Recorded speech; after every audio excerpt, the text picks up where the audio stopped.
कोकणात जमीन घ्यायची आहे, अजिबात घेऊ नका. माझी स्वतःची जमीन आहे.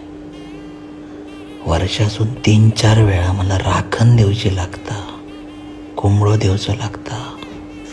व्हायला जमनीचो, मूळ मालकाचो, वाटसरूचो, देवचाराचो सगळ्यांचो मान ठेवचो लागता, माहिती आहे. आणि जर काही चूक झाली तर किती तो केलेस पाठी. हायल्या देवांची जर परमिशन नसत ना तर तुमचा पुढे कायच होचा नाही.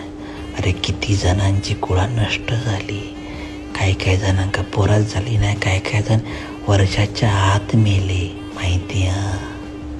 असल्या नको त्या भानगडीत पडा नको. आणि ज्यांनी आपली जमीन विकल्यानी, गुराढोरा विकल्यानी, ते तर शापच कर्माने मेले. त्याच्यामुळे हायजरच्या लोकांनी जमिनी विकू नको आणि बाहेरच्या जमिनी विकत घेऊ नको. त्यापेक्षा तुम्ही 4 दिवस कोकणात या, मस्त फिरा, खावा, काय वया तर करा.